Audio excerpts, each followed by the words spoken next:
नमस्कार। आप हिंदी व्याकरण का पाठ 12 निकालिए पर्यायवाची शब्द। आज हम पढ़ेंगे पर्यायवाची शब्द।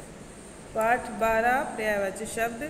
देखिए, पर्यायवाची शब्द किसे कहते हैं? समान अर्थ वाले शब्द पर्यायवाची शब्द कहलाते हैं, जिनके अर्थ शब्द तो हमें अलग अलग नज़र आते हैं मगर अर्थ उनके क्या होते हैं? बिल्कुल समान होते हैं। समान अर्थ वाले शब्द पर्यायवाची शब्द कहलाते हैं। यहाँ पे आपकी पाठ्य पुस्तक के अंदर इसका पाठ दिया हुआ है पूरा, वो पाठ हम पढ़ते हैं। शुरू करते हैं। मेरी माँ मुझे बहुत प्यार करती है। श्री कृष्ण की जननी बहुत भाग्यशाली थी। मेरी माताजी सुबह 4 बजे उठती है। यहाँ पे आपने देखा कि माँ, जननी और माताजी तीनों शब्द तो अलग दिखाई दे रहे हैं, लेकिन उनके अर्थ समान है। चाहे जननी कह दो, माँ कह दो, माता कह दो, मातृ कह दो, सब एक ही है। ऊपर लिखे रंगीन शब्दों को ध्यान से देखो। सभी शब्दों का प्रयोग माँ के लिए किया गया है। हम यह भी कह सकते हैं कि इन तीनों शब्दों का अर्थ माँ है। तीनों शब्दों का एक ही अर्थ है, माँ।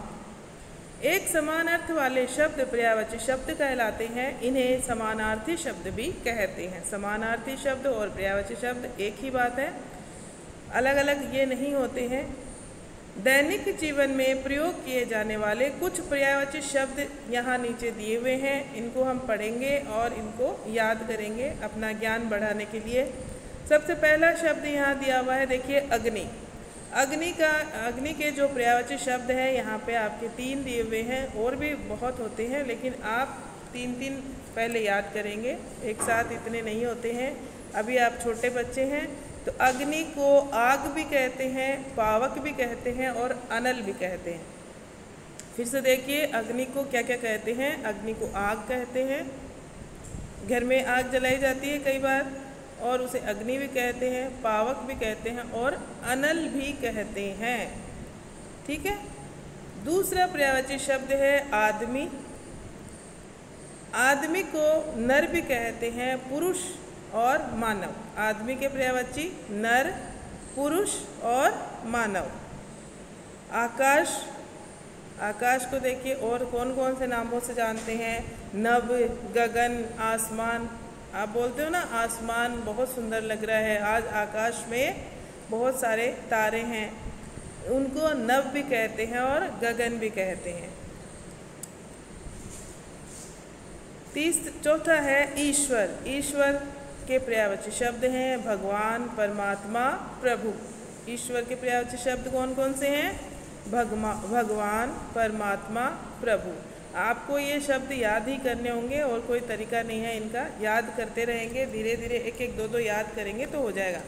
एक दिन में आप 2 शब्दों के पर्यायवाची शब्द 3 याद करोगे तो भी आपको 10 दिन में 10 शब्दों के 2 पर्यायवाची शब्द याद हो जाएंगे। देखिए, लेकिन आपको नियमित रूप से याद करने पड़ेंगे। नियमित रूप से याद करोगे तो आपको याद हो जाएंगे। और ये सिर्फ आपको 5 मिनट लगेंगे 2 शब्दों के पर्यायवाची शब्द याद करने में।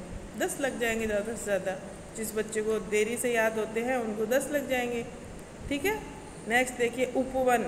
उपवन किसे कहते हैं? बगीचे को। उपवन किसे कहते हैं? बगीचे को। चाहे बगीचा कह दो, उपवन कह दो, उद्यान कह दो या बाग, एक ही बात है। तो उपवन के पर्यायवाची शब्द क्या हुए? समानार्थी पर्यायवाची शब्द एक ही बात है।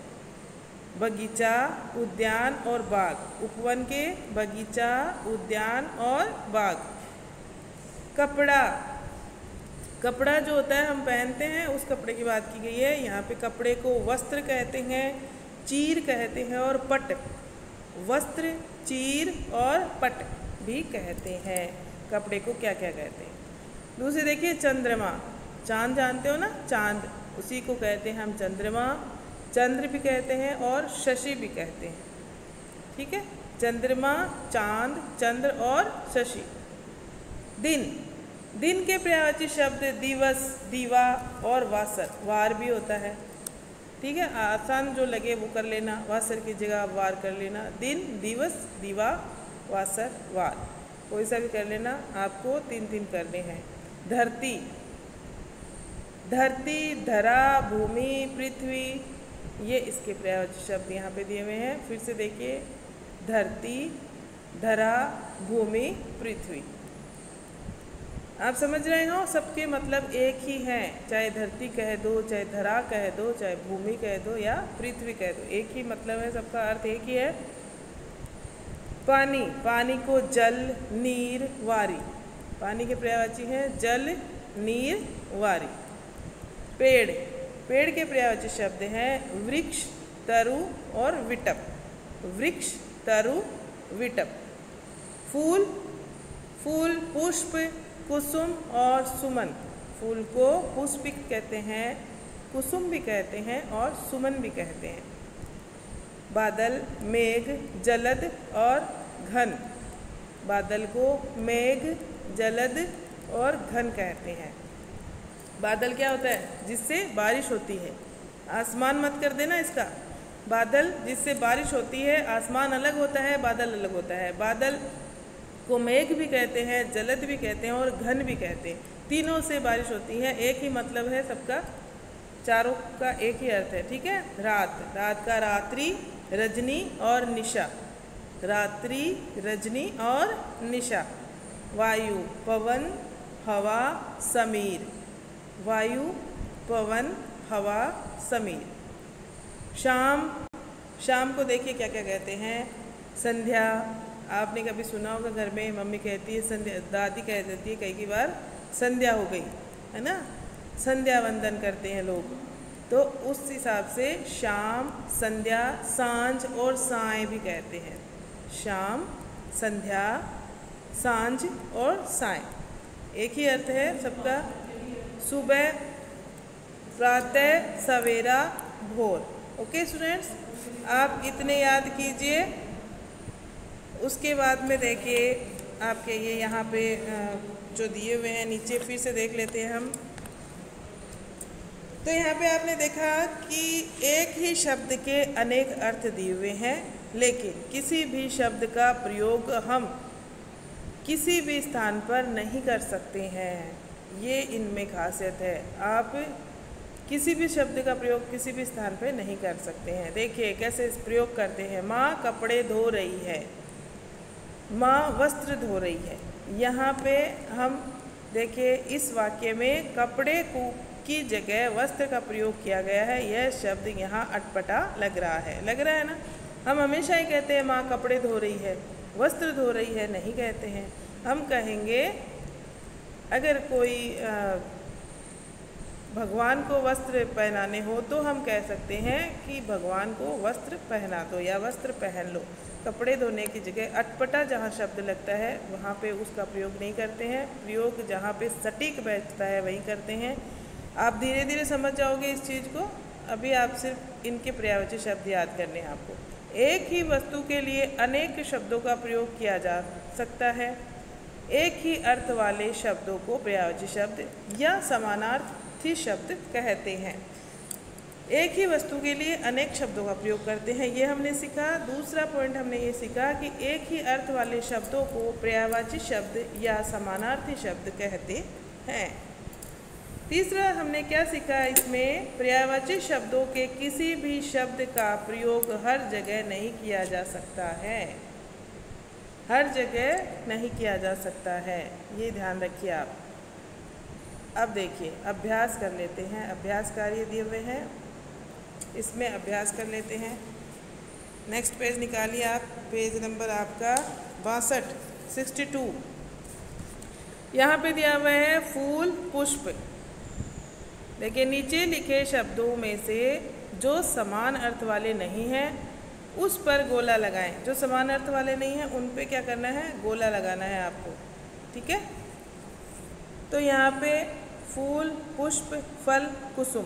यहाँ पे फल जो है वो समान अर्थ वाला नहीं है, इसलिए यहाँ पे गोला लगाया हुआ है पहले से। ख में देखिए बाग, उपवन, बगीचा, धरती। धरती अलग है, इसमें धरती जो शब्द है वो अलग है। ठीक है। तो इस धरती पे गोला लगा लो आप लोग। कहाँ लगाओगे, धरती पे। ठीक है। मेरा गोला सही नहीं बैठ रहा है, आप लगा लेना। ओके, कॉर्नर में चला गया। नेक्स्ट आप देखिए पानी, पेड़, जल, वारी। अब पानी का पेड़ भी नहीं होता है, जल तो होता है और वारी भी होता है, तो पेड़ पे हम गोला लगाएंगे क्योंकि पेड़ नहीं है पानी का, है ना। पेड़ पे किस पे लगाएंगे गोला? पेड़ पे। किस पे लगाओगे गोला? पेड़ पे। पेड़ पे लगाओ क्योंकि पानी का पेड़ नहीं होता है, ठीक है। इसी तरह सुबह, साय, प्रातः, सवेरा। सुबह का प्रातः भी होता है, सवेरा भी होता है, लेकिन साय नहीं होता है। साय किसका होता है? शाम का। किसका होता है? शाम का। तो साय पे गोला लगा लो, बहुत आसान है। नेक्स्ट देखिए, गह में वायु, हवा, वस्त्र, पवन। अब बताओ, वायु होता है, हवा होता है, वस्त्र होता है क्या? जी नहीं, वस्त्र नहीं होता, पवन होता है। तो वस्त्र पे गोला लगाओ, जो गलत है उस पे गोला लगाना है, अर्थात जो समानार्थी नहीं है उस पे लगाना है। रात, संध्या, निशा, रजनी, क्या होगा इसका? रात का निशा होता है, रजनी होता है, लेकिन संध्या नहीं होता है। संध्या किसका होता है? शाम का, ठीक है। हाँ, नेक्स्ट देखिए, यहाँ पे आपको दो दो पर्यायवाची शब्द लिखने हैं। ये फूल दिया, फूल लिखो, कुसुम। फूल और कुसुम लिख सकते हो आप, फूल, कुसुम दोनों लिखिए, ठीक है। नेक्स्ट है पेड़, यहाँ पे लिख दीजिए विटप।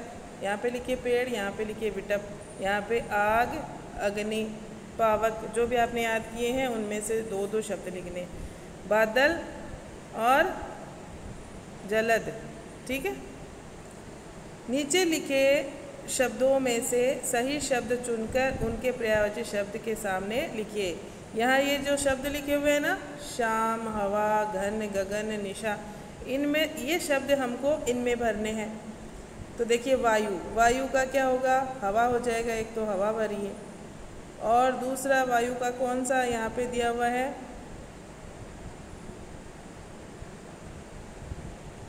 और नहीं है, ठीक है। आकाश का गगन दिया हुआ है, गगन भरिए। आदमी का नर दिया हुआ है, नर भरिए, नर दिया हुआ ना, ये रहा। आकाश का गगन भी दिया हुआ है, नभ भी दिया हुआ है, दोनों भर सकते हो आप। आदमी का नर दिया हुआ है, पुरुष दिया हुआ है, दोनों भर सकते हो। एक में ही है जो एक दिया हुआ है, ठीक है। आप अपनी तरफ से भर देना। इसी तरह इनमें भरना है बादल, रात और संध्या का, आपको यहाँ पे छांट के भरना है, आप खुद भरेंगे, और ये वाली भी आप खुद करेंगे। ओके स्टूडेंट्स, तो ये हुए हमारे पर्यायवाची शब्द। मैं और भी पर्यायवाची शब्द आपको पढ़ा दूँगी, लेकिन पहले आप अपनी ये बुक वाले कंप्लीट कर लीजिए, उसके बाद में हम दोहरान करेंगे, तब करेंगे। Okay, thank you.